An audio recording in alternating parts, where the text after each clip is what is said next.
पहले कि पिछले 1-2 दिनों में कुछ बहुत अशोभनीय मैसेजेस मुझे आए, कुछ ऐसे मैसेजेस आए जिनमें मेरी खुद की माँ के बारे में बहुत अभद्र भाषा का इस्तेमाल किया गया।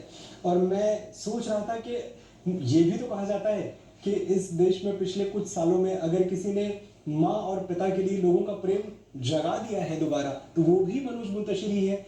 बहुत क्षणिक तौर पे लोग जजमेंट ले लेते हैं। मैं जहां भी जाता हूं मुझे सबसे ज्यादा स्नेह इस देश की माओं का, इस देश के पिताओं का मिलता है।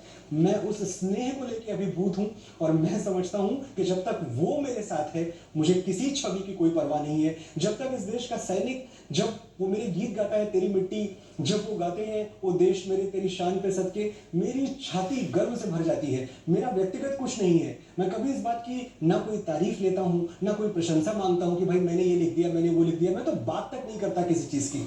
लेकिन जब ये चीजें मेरी लेखनी से, मेरी टेबल से निकल के पूरी दुनिया तक पहुंचती हैं और उनको शिरोधार्य किया जाता है, मुझे बहुत अच्छा लगता है।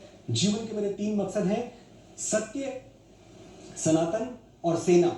मैं इन तीनों की आराधना करता हूं, मैं इन तीनों की भक्ति करता हूं और मैं ये भक्ति करता रहूंगा। मेरी छवि अच्छी हो, मेरी छवि बुरी हो, मुझे फर्क नहीं पड़ता। मैं अपने व्यक्तिगत जीवन में, नितांत व्यक्तिगत जीवन में सत्य, सनातन और सेना के साथ खड़ा हूं।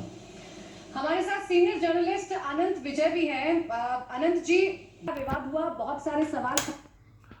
बहुत सुंदर बात कही है मनोज मुंतशिर जी ने। मैं तो यही कहूँगा कि हमें ऐतिहासिक तथ्यों से कभी छेड़छाड़ नहीं करनी चाहिए और भी लोग इसे ध्यान से सुने। जो भी लोग, रामायण हमारे लिए बहुत ही पूजनीय है, बहुत ही आदर्श है हमारे समाज के लिए, तो रामायण के डायलॉग्स को छेड़ना बिल्कुल गलत है, कदाचित गलत है और आगे भी इस तरह का काम नहीं होना चाहिए। सेंसर बोर्ड को भी इसके लिए विशेष ध्यान रखना चाहिए कि हिंदू सभ्यता का, हिंदू सनातन संस्कृति का अपमान किसी तरह ना हो। जिस तरह के डायलॉग्स लिखे गए थे, मनोज मुंतशिर जी ने कहा है कि वो शीघ्र ही बदल दिए जाएंगे। मैं धन्यवाद अदा करता हूँ मनोज मुंतशिर जी का।